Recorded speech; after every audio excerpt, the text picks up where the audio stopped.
وہ یہ سمجھتے تھے کہ ہمارا کچھ نہیں بگڑے گا. اللہ سبحانہ و تعالی یہاں فرماتے ہیں کہ پیارا بھی اللہ کو وہی ہے کہ جس کے عمل درست ہوں، ورنہ رنگ اور نسل کی بنیاد پر، ناک نقشے کی وجہ سے اور جغرافیائی لحاظ سے اللہ میاں کسی سے پیار نہیں کرتے. تمہیں اللہ نے اگر سارے جہانوں پر فضیلت دی تھی تو وہ اسی وجہ دی تھی کہ تم تاکہ یہ اپنی ذمہ داریوں کو پورا کرو، مگر تم نے نہیں کیا تو وہ پٹخی بھی تم کو خوبی ملنی ہے. ہمارے ہاں قانون جو ہے وہ یہ ہے کہ عمل اور ایمان اور عمل کی قیمت ہے، ٹائٹل کوئی بھی لگا لو، ٹائٹل کا اعتبار نہیں. میں نے ایک مثال بھی دی تھی اور میں نے کسی جگہ میں نے کہا تھا کہ آپ ایک دکان رینٹ پر لے لیں، باہر ایک سائن بورڈ لگا دیں، یہاں آپ کو ہر مال بہت اچھا ملے گا اور بہت سستا ملے گا. سائن بورڈ لگا دیا. ارے بھائی اندر سامان بھی ہے کہ نہیں یہ تو دیکھ لو. سامان ہے تو سائن بورڈ بھی ٹھیک ہے. سائن بورڈ تو بہت بڑا لگا دیا، اندر سامان ہے ہی نہیں. کیا چیز سستی ہے اور کیا چیز عمدہ ہے؟ تو اس لیے اللہ سبحانہ و تعالیٰ فرماتے ہیں کہ تمہارا ٹائٹل چاہے مومن کا ہو، ٹائٹل چاہے یہودیت کا ہو، چاہے ٹائٹل نصرانیت کا ہو، سامان ہونا ضروری ہے. ایمان اور اگر عمل ہے تو پھر ٹھیک ہے، ہم خریدار ہیں. لیکن اگر ایمان اور عمل نہیں ہے تو خریدیں کیا چیز؟ ہے کیا چیز؟ پہلے اس آیت کو لے لیجئے، پھر میں بیچنے اور خریدنے کی بات میں لاؤں گا، میں ویسے ہی نہیں کہہ رہا ہوں. فرماتے ہیں کہ جو لوگ مومن ہیں اور جو یہودی ہیں اور جو نصرانی ہیں، جو صابی ہیں. صابی کے تعلق سے مفسرین نے تمام اتنے اقوال نقل کر دی ہیں، لیکن جو بات ان سب سے کے بیچ میں سے نکل کر آتی ہے اور وہ ایک قول بھی ہے اور وہی صحیح بھی معلوم ہوتا ہے تاریخ کی روشنی میں، وہ ہیں وہ لوگ کہ جو لادین کہلاتے ہیں. یہ مطلب یہ ہے کہ وہ اپنا کوئی دین نہیں بتاتے، وہ لوگ صابی ہیں. اور میں نے کہا کہ یہ کہاں سے تاریخی طور پر؟ نبی کریم صلی اللہ علیہ وسلم اور آپ کے ماننے والوں کو مشرکین نے صابی کہا تھا. کیا مطلب؟ کیوں کہا تھا صابی؟ مشرکین مکہ نے وہ اس لیے کہا تھا کہ یہ ہمارے باپ دادا سے جو مذہب چلا رہا ہے یہ اس سے نکل گئے. تو معلوم کیا ہوا کہ لادین ہو گئے، بے دین ہو گئے، اس لیے آپ کو صابی کہا تھا مشرکین نے. تو صابی کہا جاتا ہے ان کو کہ جو بے دین ہو، جیسے آپ اس زمانے میں کہہ لیجیے جو عقیدے کے کمیونسٹ تھے. اس طرح کے لوگ رہے ہمیشہ، ابراہیم علیہ السلام کے وقت سے چلے آ رہے ہیں. تو وہ لوگ جو ہیں بے دین کہلاتے ہیں. تو یہاں مراد وہی ہے کہ چاہے تو مومن ہو، چاہے نصرانی ہو، چاہے یہودی ہو، اور چاہے کوئی بھی دین ان کا نہ ہو، وہ ایک فرقہ کوئی بھی ہو، ان میں جو بھی ایمان لے آئے گا اللہ پر اور آخرت کے دین پر اور نیک عمل کرے گا، فرمایا ان کو ان کا اجر ملے گا ان کے رب کے پاس، اور نہ ان کو کوئی خوف ہوگا نہ ان کو کوئی غم ہوگا. یہ ہے بات جو اللہ نے فرمائی. مطلب کیا ہوا؟ مطلب یہ ہے، اس کے لیے ایک مثال سمجھ لیجئے پہلے، اور وہ جو میں نے مثال ابھی روک رکھے رکھی وہ میں انشاءاللہ بعد میں دوں گا خریدنے فروختنے کی. مثال اس کی یہ ہے کہ ایک مثلا ہمارے اس آرگنائزیشن میں جو پریزیڈنٹ ہیں وہ یہ بات کہیں کہ بھائی دیکھیے صاحب، اس آرگنائزیشن کا ایک قانون ہے، اس میں چاہے وہ اپنے ہوں چاہے پرائے ہوں، جو اس قانون پر عمل کرے گا اس کے لیے یہ ہے، اور جو نہیں کرے گا بھائی چاہے اپنا ہو پرایا ہو، قانون کی روشنی میں اس کے ساتھ تو معاملہ ہم کو کرنا ہے. کیا یہ کہتے وقت یہ خیال ہے کہ جو اپنے ہیں وہ قانون کے خلاف کریں گے؟ یہ نہیں، وہ تو اپنے ہیں تو قانون کے خلاف نہیں کریں گے. مگر جب ایک عام دستور اور قانون کا عموم بتلانا ہوتا ہے، بتلانے کا انداز ہی ہوتا ہے. بادشاہ بھی یہ کہتا ہے کہ ہمارے ملک کا ایک قانون ہے، اس میں اپنے اور پرائے کی کوئی تمیز نہیں. نبی کریم صلی اللہ علیہ وسلم نے بھی حضرت فاطمہ سے فرمایا تھا، اے فاطمہ جو کچھ کرنا ہے دنیا میں کر لے، اس خیال میں نہیں رکھنا تو کہ نبی کی بیٹی ہے میں وہاں تیرے کچھ کام نہیں آ سکوں گا. ظاہر ہے کہ حضرت فاطمہ سے یہ توقع نبی کریم صلی اللہ علیہ وسلم کو ہرگز نہیں تھی کہ حضرت فاطمہ کوئی عمل ایسا کر رہی ہیں یا کرنے والی ہیں یا اب تک کیا ہے کہ جس کی وجہ سے وہ آخرت ان کی برباد ہونے والی ہے. لیکن ایک قانون خداوندی بتلانا، قانون عام ہے، اس میں اپنے اور پرائے کی کوئی تمیز نہیں. اللہ سبحانہ و تعالیٰ نے نبی کریم صلی اللہ علیہ وسلم کو خطاب کرتے فرمایا لئن اشرکت لیحبطن عملک ولتکونن من الخاسرین بل اللہ فاعبد وکن من الشاکرین. یہ نبی کو خطاب ہے. بھلا بتائیے نبی کریم صلی اللہ علیہ وسلم تو مرکز ہیں اصلاح کے اور درستگی کے اور تربیت کے اور عمل صالح کے اور عقیدہ ایمانی کے مرکز، وہیں سے تو سارے چشمے پھوٹ رہے ہیں ہدایت کے. وہاں کیا خطرہ اس بات کا ہو سکتا ہے کہ نبی مشرک ہو جائے گا نعوذ باللہ؟ لیکن اللہ نے کیا فرمایا، اے پیغمبر اگر تم نے شرک کر لیا سارے تمہارے عمل برباد ہو جائیں گے اور سب خسارے والوں میں سے تم ضرور ہو جاؤ گے. ایک ہی بات یاد رکھو، صرف اللہ کی عبادت کرتے رہنا اور اس کے شکر گزار ہونا. یہ نبی کو خطاب ہے. اس کا مطلب کیا ہوا؟ بتانا یہ ہے کہ ہم نبی کو جب یہ بات کہہ رہے ہیں تو دوسرے کی ہم رعایت نہیں کر سکتے. خطاب نبی کو ہے مگر سنانا سب کو ہے کہ ہمارا قانون یہ ہے، اس قانون کے آگے نہ نبی کی ہم رعایت کر سکتے ہیں نہ غیر نبی کی. اور یہی وجہ ہے کہ قیامت میں جو نفسی نفسی کی پکار ہوگی وہ گنہگاروں کے منہ سے نہیں نکلے گا، وہ تو انبیاء کے منہ سے بھی نکلتا ہوا ہوگا. آدم علیہ السلام کے پاس پہنچیں گے سارے دوڑے دوڑے، ابا جان، ابا تو ہمیشہ مصیبت میں کام آتے ہیں، آپ سے بڑھ کر مصیبت کا دن کون سا ہوگا؟ آپ ہم سب کے ابا ہیں، آج کیجیے ہماری مدد. مگر ابا جان خود پریشان، وہ کہہ رہے ہیں کہ بھائی وہ گیہوں کا وہ جو ہے میں نے درخت کھا لیا تھا جس سے منع کیا تھا. کیا مغفرت نہیں ہو گئی؟ اللہ تعالیٰ نے قرآن شریف میں نہیں فرما دیا کہ ہم نے بخش دیا، ہم نے اس کی توبہ قبول کر لی. مگر ان آدم علیہ السلام اس کے باوجود کیوں گھبرا رہے ہیں؟ وہ آقا ہیں. تھا میں نبی تھا، ہوں نبی بے شک، مگر اس کے یہاں ایک قانون ہے، لہذا خدا جانے وہ اس وقت کون سا قانون مجھ پہ نافذ کر دیں. یہ ہے ڈر. نوح علیہ السلام کو بھی یہ ڈر ہے، بیٹے کی سفارش کر دی تھی، نہیں میں نہیں کر سکتا، مجھے تو خود ہی فکر ہے، اگر پوچھ بیٹھے تم نے اپنے کافر بیٹے کی کیسے سفارش کی تھی. تو سب گھبرا رہے ہوں گے. یہ ہے قانون کی بات. قانون کے سامنے اپنے اور پرائے سب برابر ہوتے ہیں. یہاں بھی اللہ سبحانہ و تعالیٰ یہی بات فرما رہے ہیں. قانون ہمارا یہ ہے کہ ایمان اور عمل صالح جو ہے وہ اگر ہے جنت میں وہی جائے گا. اس لیے جنت میں نہیں جائے گا کہ چونکہ یہودی ہے، اس نے ٹائٹل یہودیت کا لگا رکھا، اس نے ٹائٹل مومن کا لگا رکھا، اس نے ٹائٹل جو ہے نصرانیت کا لگا رکھا. دیکھنا یہ ہے کہ عقیدہ ہے بھی کہ نہیں ہے. تو میں اور اگر عمل بھی ہے بے خط جنت میں جائے گا، عمل میں خرابی ہے کچھ سزا بھگت کے جائے گا. لیکن جنت میں ایمان کی وجہ ایمانی سرے سے نہیں کیسے جائے گا؟ وہ میں نے کہا تھا کہ مال ہوگا تو خریدا جائے گا. یہ بات میں نے ویسے ہی نہیں کہی تھی کہ آپ کہیں کہ بھائی کہاں ایمان اور اعمال صالحہ اور اسلام کے شریعت کی بات، یہ دکانداری کی بات لے کے بیٹھ گیا. یہ مثال میری نہیں، یہ قرآن کی مثال ہے.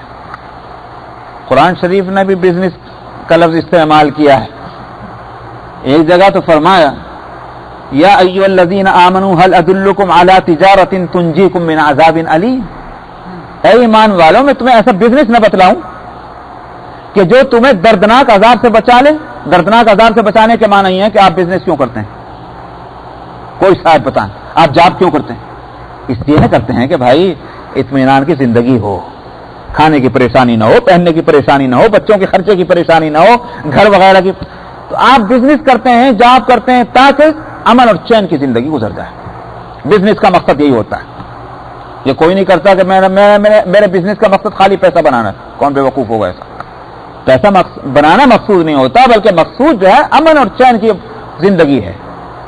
اللہ تعالیٰ فرماتے ہیں کہ ہم تمہیں ایک ایسا بزنس بتلاتے ہیں کہ جس میں حقیقتاً جو ہے امن اور چین ملے گا. تؤمنون باللہ، اللہ پر ایمان لاؤ اور اس کے رسول پر ایمان لاؤ اور اللہ کے راستے میں جدوجہد کرو، محنت کرو. اس سے حقیقی طور پر تمہیں چین اور سکھ ملے گا. یہ وہ بزنس ہے. اچھا صاحب، ایک اور جگہ فرمایا ان اللہ اشترى من المؤمنین انفسهم واموالهم بان لهم الجنہ. اللہ نے خرید لیا ہے ایمان والوں سے ان کی جانوں کو اور ان کی مالوں کو. بدلے میں کیا ملے گی؟ قیمت، جنت. آپ کہیں گے ارے صاحب ہم سے تو نقد مانگ رہے اور اپنی قیمت ادھار دے رہے. میں پوچھتا ہوں کہ آپ جو ہیں یہاں ہول سیل کا جب بیوپار کرتے ہیں تو آپ کو کون لا کے کیش دیتا ہے؟ جی کوئی نہیں دیتا. چیک ہی دیتے ہیں. کوئی کیش نہیں دیتا ہول سیل میں. کیا ہم دنیا میں اعتبار کرتے ہیں ایک کاغذ کے پرزے کا اور سگنیچر کا. ملینز آف ڈالر کا بزنس ہم کرتے ہیں ایک سگنیچر کے اوپر. اعتبار ہم کرتے ہیں. اللہ میں پہ بھروسہ نہیں. اللہ میں کہہ رہے ہیں جنت ہم دیں گے، ہم کہہ رہے ہیں کہ یہ کیسا ادھار ہے. تو اس واسطے یہ خریدنا اور فروخت کرنا یہ اللہ نے خود ہی لفظ استعمال کیا. اس لیے میں نے کہا تھا ٹائٹل آپ سائن بورڈ بہت بڑا لگا دیں ہم مومن ہیں اور عقیدہ اندر سے ہے ہی نہیں, صاف ہے, عمل ہے ہی نہیں, تو جنت میں جائیں گے کیسے؟ تو سامان ہونا ضروری ہے. یہی ہے مقصد اس آیت کا. جو لوگ مومن ہیں اور جو یہودی ہیں اور جو نصرانی ہیں اور جو صابی ہیں, ان میں سے جو بھی ایمان لیا اللہ پر اور آخرت کے دین پر اور نیک عمل کیا, فرمایا ان کے لیے اجر ہے ان کے رب کے پاس, اور نہ ان کو پر کوئی خوف ہوگا نہ ان کو کوئی غم ہوگا. خوف ہوتا ہے ڈر جس کو کہتے ہیں آنے والے کسی خطرے کا, اور غم ہوتا ہے کسی اچھی حالت کے چھوٹنے کا, وہ غم ہوتا ہے. مثلا مثال کے طور پر آپ یہاں آئے تو آپ کو بہت غم ہو رہا ہے, ہندوستان سے آنے پر غم ہو رہا تھا. کیوں غم ہو رہا تھا؟ ارے بھائی میری فیملی چھوٹ رہی. فیملی بہت اچھی چیز ہے, نعمت ہے. تو اچھی حالت کے اور اچھی چیز کے چھوٹنے سے جو کیفیت ہوتی ہے اس کو کہا جاتا ہے حزن اور غم. اور آئندہ کا کوئی ڈر لگا ہوا ہو کہ پتہ نہیں یہ چیز رہے گی کہ نہیں رہے گی, یہ رہے گی کہ نہیں رہے گی, اس کو کہتے ہیں خوف. فرمایا نہ ان کو ڈر ہوگا نہ خوف ہوگا. کیا مطلب؟ یہ مطلب یہ ہے کہ جنت میں جانے کے بعد یہ نہیں ہوگا کہ پتہ نہیں جنت میں آج رہیں کل کو نکل تو نہ جائیں, یہ ڈر نہیں ہوگا. اور اسی طرح سے دنیا میں ایک شخص ملینر تھا, بیٹے بیٹیاں بیوی بھائی بہن ماں باپ سب کو چھوڑ کر, بڑے اچھے گھر تھے محلات تھے, سب کو چھوڑ کر کے ملک الموت نے جان قبض کر دی اور لے کے چلا گیا. فرمایا کہ وہ جنت میں جب یہ جانے والا شخص اس کو ذرا غم نہیں ہوگا کہ میں نے دنیا میں ان ساری چیزوں کو میں نے چھوڑا ہے, بہت افسوس, قطن نہیں, اس لیے کہ اس سے بڑی نعمت اس کے سامنے میں ہوگی. نہ کوئی غم ہوگا نہ ڈر ہوگا. وَإِذْ أَخَذْنَا مِيثَاقَكُمْ وَرَفَعْنَا فَوْقَكُمُ الطُّورَ. اس کے بعد پھر لوٹ کر کے ان کے بنی اسرائیلی کا تذکرہ ایک عام قانون بتلا کر اور فرماتے ہیں کہ اس وقت کا تذکرہ کیجئے کہ جب ہم نے تم سے عہد لیا تھا. عہد کا لفظ بھی عربی کا لفظ ہے, مگر قرآن نے بعض جگہ عہد کا لفظ چھوڑ کر میثاق کا لفظ استعمال کیا. اس کا روٹ ورڈ ہے وثوق. آپ بھی کہتے ہیں میں بڑے وثوق سے یہ بات کہہ رہا ہوں, یہ لفظ بولتے ہیں ہم تو اردو بھی بھول گئے, یہاں آ کے سمجھ میں آیا, انگلش آئی نہیں, اردو بھول گئے. وثوق جو ہے یہ کہتے ہیں جب کسی چیز پر بھروسہ ہو, ٹرسٹ ہو, یقین ہو, اعتماد ہو,